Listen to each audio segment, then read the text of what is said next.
Hoy, 29 de junio, celebramos esta gran fiesta de la Iglesia, San Pedro y San Pablo. Son el fundamento de nuestra vida cristiana. La revelación a Pedro y la fuerza evangelizadora de San Pablo. Escuchemos hoy el texto propuesto para este día de fiesta, tomado del capítulo 16 de Mateo, versículos del 13 al 19. En aquel tiempo, al llegar a la región de Cesarea de Filipo, Jesús preguntó a sus discípulos: ¿Quién dice a la gente que es el Hijo del Hombre? Ellos contestaron: unos que Juan Bautista, otros que Elías, otros que Jeremías o uno de los profetas. Él les preguntó: ¿y vosotros? ¿Quién decís que soy yo? Simón Pedro tomó la palabra y dijo: Tú eres el Mesías, el Hijo de Dios vivo.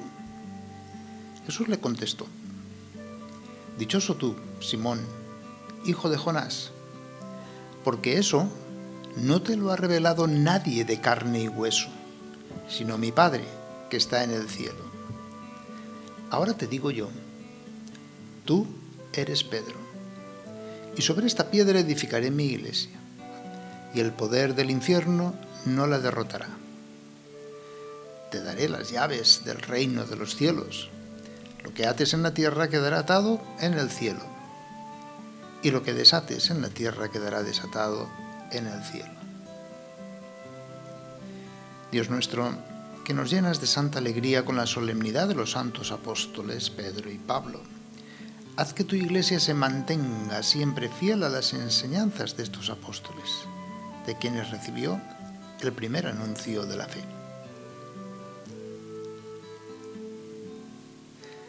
Cada árbol tiene sus propias raíces y cada edificio se apoya en sus cimientos, y también cada templo pues en sus columnas. Todo comienza en algún lugar. Esto también se aplica a la realidad divino-humana de la Iglesia. Dios entra en la historia y actúa, pero a través de la humanidad. En particular, hoy celebramos la humanidad de Pedro y de Pablo, a través de quienes Dios sentó los cimientos de su iglesia. Dos historias diferentes, dos formas de vivir la relación con Cristo, dos personalidades que también experimentaron el conflicto y las diferencias de opinión. En la Iglesia cabemos todos, con nuestros caminos, con nuestras limitaciones, nuestros fracasos. Hoy contemplamos estos comienzos de la Iglesia porque es inevitable que en lo que ha florecido haya la sangre de estos apóstoles. En ellos contemplamos también todos aquellos que han dado la vida a lo largo de la historia para alimentar la Iglesia y permitirle así crecer. El encuentro de Pedro con Jesús está marcado por la experiencia del fracaso.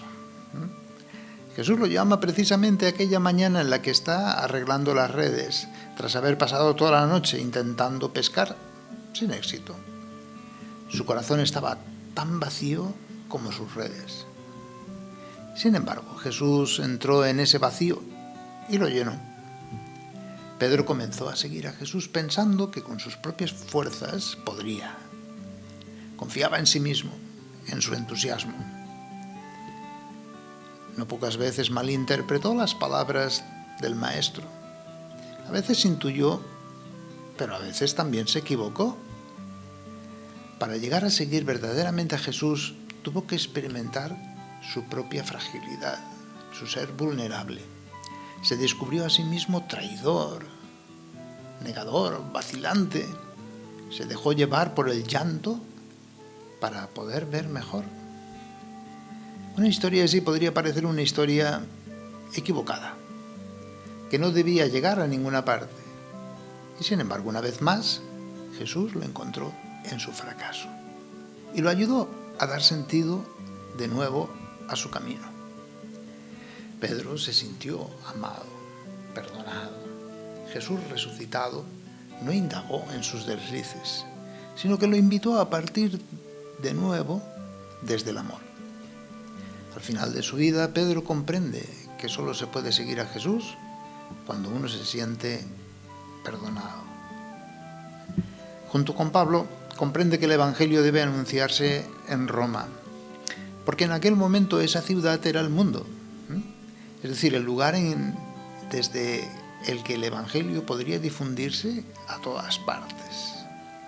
Cuando Pedro intente alejarse de Roma para escapar de la persecución, según una antigua tradición, se encontró con Jesús en el camino. Y Pedro le preguntará entonces: «Quo vadis, Domine?» ¿A dónde vas, Señor? Y la respuesta de Jesús le traspasará el corazón: «Voy a morir una vez más». Pedro se decidirá entonces finalmente a entregar de nuevo su vida y volverá atrás, hacia Roma, hacia el martirio. La historia de Pablo es un tanto diferente, ante todo porque no se encontró con Jesús en su vida terrenal. La clave de Pablo está, y es sin duda, la radicalidad de su propia conversión, de perseguidor a apóstol. Es la señal de que lo que somos puede ponerse al servicio de una causa diferente. Seguimos siendo los mismos, pero cambia el propósito de nuestra vida. Pablo es un hombre lleno de celo, enérgico, sin duda con algunos rasgos de narcisismo, ciertamente nacido para ser un líder. Su historia demuestra que no hay ningún determinismo en nuestra vida, sino que siempre podemos elegir el rumbo que queremos dar a nuestro camino.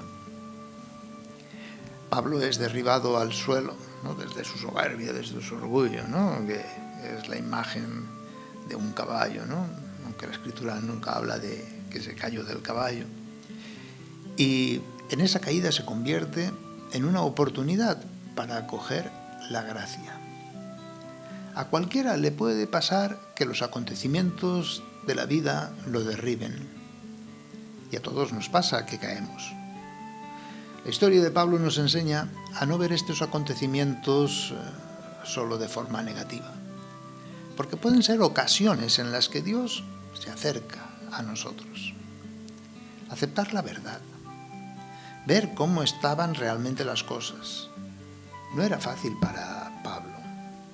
Significaba poner en tela de juicio toda su vida, toda su historia y cada una de sus elecciones hechas hasta el momento. Significaba empezar de cero, aprender como un niño, dejarse llevar de la mano. Tendrá que enfrentarse a la desconfianza de quienes lo conocían como perseguidor. Tendrá que enfrentar y desafiar todos los prejuicios. Su ministerio lo llevará a construir comunidades que no siempre le van a ser agradecidas. Comunidades que no siempre darán los frutos esperados. Pero Pablo ha aprendido que su tarea es sembrar. Nos enseña lo que significa verdaderamente ser apóstol de Cristo en todo tiempo y en todo lugar.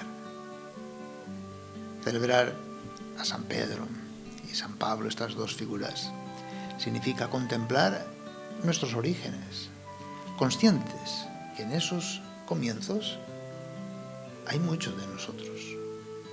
Sobre todo nos enseñan el amor a Cristo, un amor sin límites, dispuestos al martirio, a dar la vida.